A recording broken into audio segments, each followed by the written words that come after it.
Nothing to hide, and I'm gonna break it straight down the pipe for you, face to face. Being tough gets you hurt. This is a sharp game, a skill game, a chess game, and I think people see that. You lost that fight, walking out of the ring. What were your memories? What did you think? Boxing's a lot tougher than I expected. That's true. That's true. You don't. I don't know where you might go.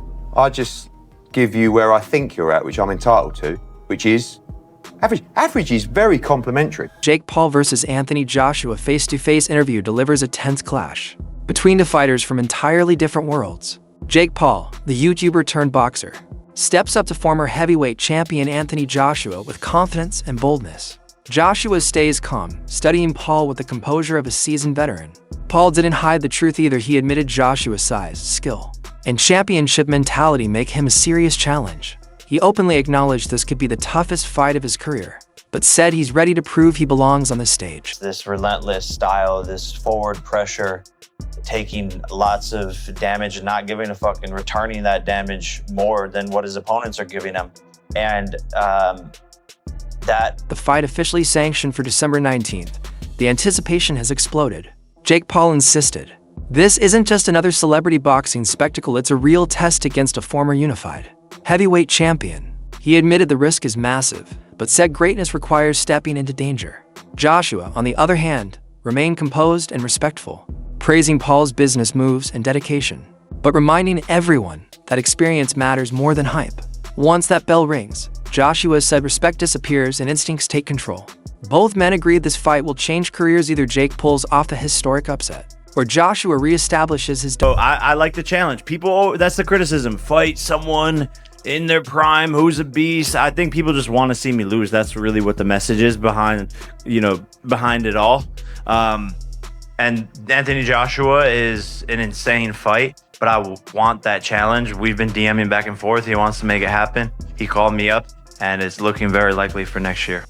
I want to fight Anthony Joshua exclusive because I know that I will beat Anthony Joshua. I know I will beat. Knocked out, right? Yeah. He doesn't have a chin and he has no skill and he's stiff. And I love you, Anthony. We're friends. But I want to fight you. Former UFC champion Michael Bisping weighed in, calling the situation a win-win for Jake Paul, even if Paul loses. Bisping says he'll earn real respect for stepping in with a former heavyweight champion. It proves he's not just playing influencer boxing, he's taking genuine risks. But if Paul somehow wins, it would launch him into a completely new level of credibility. However, Bisping believes the opposite is true for Joshua. A win gives him little credit, with critics saying he took an easy payday against a social media star. But a loss? That would be devastating.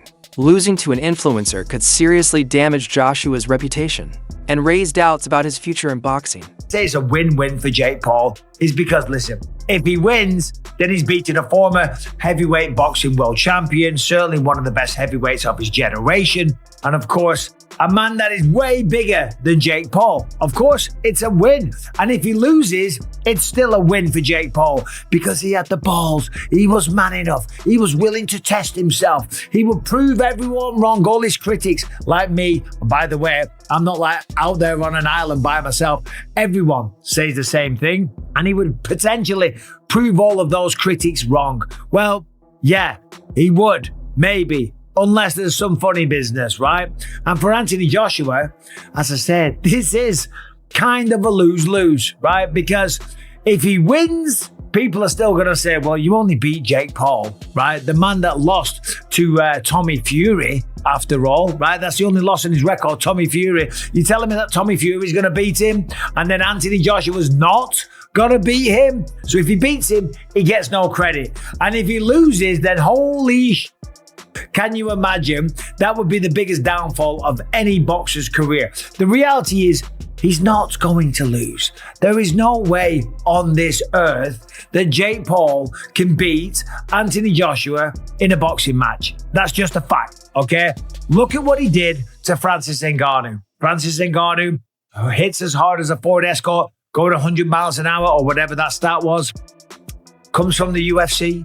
He was the UFC heavyweight champion of the world, has a good go against Tyson Fury, but goes up against Anthony Joshua and gets flatlined. Every single punch that was thrown was landed, and every punch that landed put Francis Ngannou down, okay?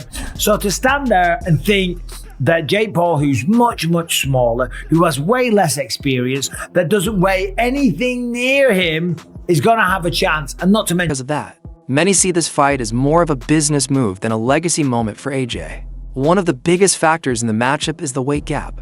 Jake Paul came in around 100 pounds for his fight with Mike Tyson, while Joshua regularly competes in the 252 to 255 pounds heavyweight range. That difference alone will play. I legit think it was probably close to happening. Now you're telling me there were discussions and potentially, signed to fight Gervonta Tank Davis. And again, I do believe the reason for that is Jake's massive size advantage. Again, that's like a 100-pound weight advantage. How would that even work? Like, how do you even? Never mind. I don't want to go down that rabbit hole because it's not official and I don't think it's happening. So let's just not even broach that subject. But let's talk about the Anthony Joshua fight. And I want to hear the clip again because I just can't believe what I'm hearing. Let's play it again. I know my boundaries. I want to fight Anthony Joshua exclusive because I know that I will fucking beat Anthony Joshua's ass. I know he just got knocked out, right? Yeah. He doesn't have a chin and he has no skill and he's stiff. And I love you, Anthony. We're friends, all this shit, but I want to fight you. So Jake says he wants to fight Anthony Joshua. He says he's gonna beat Anthony Joshua's ass, that he doesn't have a chin, that he has no skill, and that he's stiff. And then you hear Derek again with the porn creeper stash chime in. Didn't he just get knocked out? Yeah, by Daniel Dubois, who is a reigning heavyweight champion of the world. Not that that means anything at all, I don't guess. Yeah, Jake's just flat out wrong here with a lot of his critiques of Anthony Joshua in comparison to himself. Like, if you want to say for the elite heavyweights in the world that Anthony Joshua has a little bit less skill and is more stiff than they are, then okay, but Anthony Joshua is still an elite heavyweight in the world. And then to go as far as to say, I will beat Anthony Joshua's ass, that he doesn't have a chin, no skill, he's stiff. Like, again, Jake can have this opinion. And he says that, that we're friends and I love you, but I want to fight you. And Jake may even believe that, but he's just wrong. Like, Anthony Joshua took heavy shots against Daniel Dubois before he was knocked out, and really, the reason he was knocked out is because he got in a firefight and threw an uppercut as a lead. Because Anthony Joshua has faced some of the most dangerous fighters in the world. With far more experience than Jake Paul, Joe Rogan has repeatedly pointed out this gap, noting that Joshua has been through wars with elite competitors, while Paul is still relatively new to the sport and has never faced someone on Joshua's level. He's coming into his own, man. That's what that is. He's only like 27. That guy's fucking scary. He's dangerous. Going into that fight, it seems like he believed that he was just going to dominate him. He was so aggressive. He was just in the pocket constantly, just forcing Joshua to go to war. It was wild. Everybody was like, look, to Joshua, I think you're done. Right after he knocks out Francis Ngannou, and everyone's like, you're back. Yeah. Flattened Francis Ngannou, and everyone's like, oh, Joshua's back. White's opinion on Jake Paul hasn't changed much either.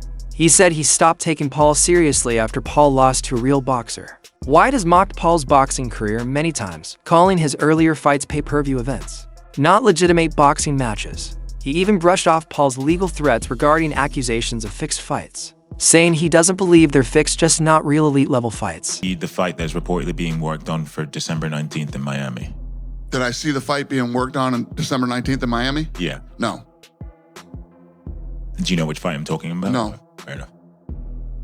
Oh, Jesus. That's a fucking bad idea.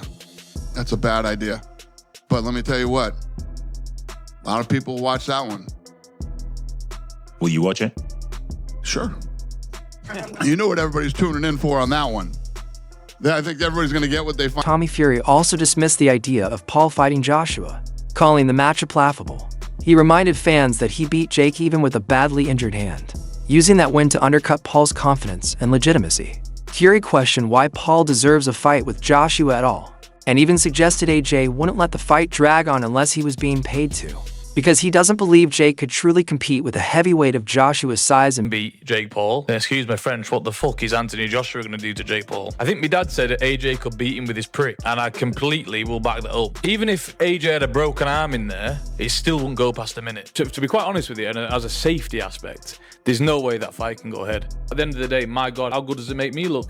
He gets beat by Jake Paul. Well, that automatically makes me two-time heavyweight champion of the world, doesn't it? There's no proper way. I've got to laugh about it. How are we even talking about this? He got his nut boxed off by me a little over 2 years ago. And now all of a sudden, he's talking about fighting Anthony Joshua. It's like, come on. Like, you can't be serious. He can't beat me. I'm not Anthony Joshua, am I? So... On the other hand, Tyson Fury has made a shocking prediction about the potential showdown. He boldly stated that Jake Paul would knock out Anthony Joshua, saying, Jake Paul chins AJ 100%. Fury just comes out with an interview saying that he thinks Jake Paul will knock out Anthony Joshua. I think this is probably like a troll attempt to get Anthony Joshua to fight Tyson Fury, but then again, I don't know. Maybe Alexander Usyk did more damage than we thought. I think Jake Paul knocks him out, Fury told Ring Magazine when asked about Paul versus Joshua. I just think Jake Paul would knock out Anthony Joshua out. I think Jake Paul is on the rise. I like his new heavyweight look, a bit chubby, a bit bulky, getting there. And he just did a great job over the aging. The fool is like almost 40, you know, and he like was not a fighter for a long time or a boxer, you know, he's just in it for the check and the name value of his dad, you know. Aging Julio Cesar Chavez Jr., he was a middleweight, but still. I like how Jake Paul calls out the full spectrum from featherweight to heavyweight. Who'd he call out? Tank Davis and Joshua? That's just crazy. I see Richter scale call outs. Exactly. I will say, I don't know, Gervonta Davis could beat him too, even though he does outweigh